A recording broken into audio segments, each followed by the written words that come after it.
I know this video start is like kind of really sudden, but I finally got a Plume game. It's actually my first Plume game. I'm very excited. I haven't been able to play her for like 2 hours. So you're gonna see we're playing her now. Rip the S3. And yeah, pray for the best. And then here, I'm definitely gonna reset the Casio. It is on Bloodbath, but Holden's S2 is an atomic bomb, so we're chilling. And I think here I don't really know who to protect, but I think it has to be my Holden because Tiamat's gonna just do too much damage to him. But you're gonna kind of see this game why Plume is just ridiculously strong. People think like she's like broken in the Bruiser Mirrors, or not Bruiser Mirrors, like Cleave in turn 1, but she's also really good in turn 2, as you're gonna see.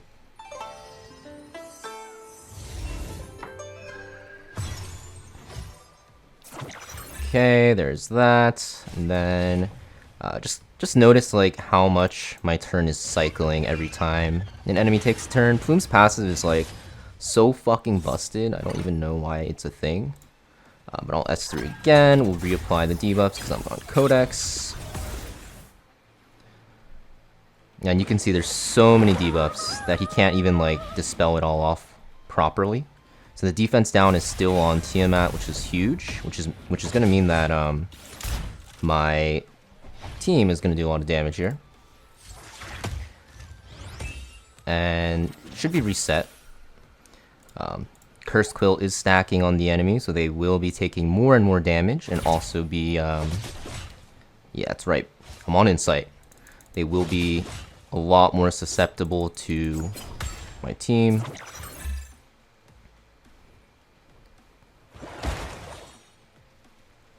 And this is gonna proc my counter once again from Mizuki and Holden. And pretty much, I think he's pretty much dead here. So I'll do this, and then we will just S3. Probably should have done this earlier, but it's fine. You can see Amber doesn't do anything here because he had the heal block. And I just finish off his Tiamat. And you can see it's really hard to see like how strong she actually is because she's not a DPS unit. But the debuffs she puts are just so ridiculously oppressive, and you can see we take the W there. So I'm gonna fight something on Arena, like regular Arena, because it's getting banned every single game. Now we're going against like the most common bruiser defense that you'll see in defense teams. So basically, you know, you can mirror this and try to like just win because you're fighting AI. But you're gonna see with Plume taking the Sonya spot that you just have so much damage that you kind of just win. And I'll show you what I mean because you cycle so quickly with Plume here. And I'm gonna use Rahu today because yeah, might as well. But you're gonna see the damage and not the damage, but mostly the turn cycling from my team's crazy. And here, I don't know if the Busho had Bulwark, but if she did, I would just push it off, or take it off. And I reset so he doesn't go into mid veil, which is already super strong, right? And here, I just rip the S3. Everything is defense broken, so they take a lot of damage. You can see Tiamat already instantly procced because she took so much damage. And just look how fast my team's cycling with the Plume passive. Every time they take a turn, I'm getting, what, 8% turn meter on everyone, which is about like 32% total. So it's like a gigabyte proccing every single turn, because gigabyte's 35%. I reapply my S3, and you can see as a bruiser team, a standard turn 2 team, I'm able to kind of cleave his team down by just having Plume on my team and pressing my buttons as they light up. So yeah, it's pretty cool, I'd say. Then here, what I can do is I'm gonna hit the Tiamat and just get her into Amber, so I don't have to deal with the form anymore.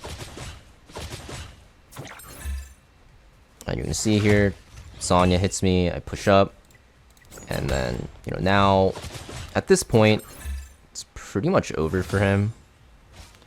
just because I can kind of just do whatever I want, and he's always on the back foot.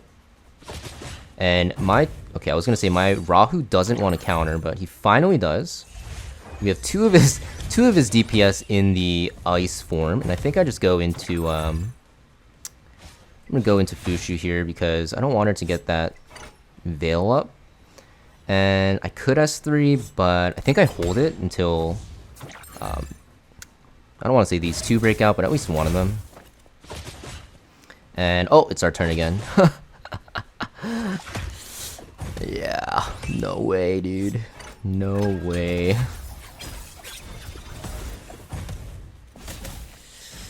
Yeah.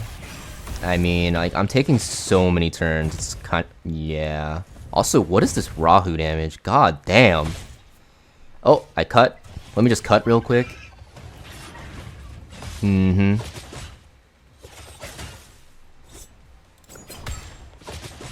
Amber does reset the curse cool stack, so that's interesting. Maybe more people will run like Amber defenses, so people can't, you know, plume it down as easily. But you can see in the mirror, very, very strong. So Plume is pretty good in PvP.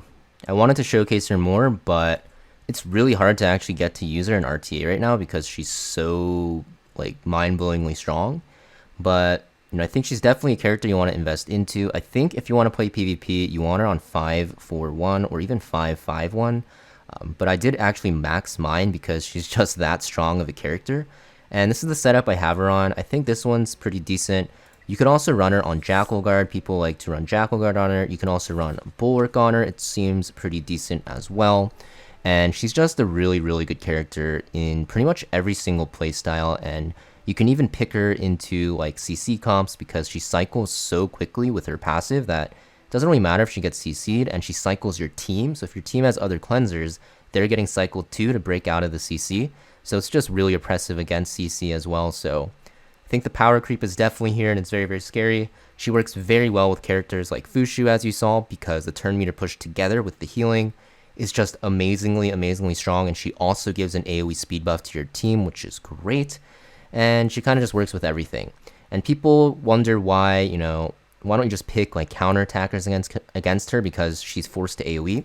Well, that is why I like Strive on her. And Strive just makes it so that when you're getting hit, you're getting pushed. So when you're getting countered, you're just, you know, pushing from Strive, pushing from Fushu passive, not her passive, but her Moonlit Veil. And also on like the turns that they take, you're also pushing with your passive. So definitely a top tier character. You know, I think her banner is running for 3 weeks if I'm not mistaken here.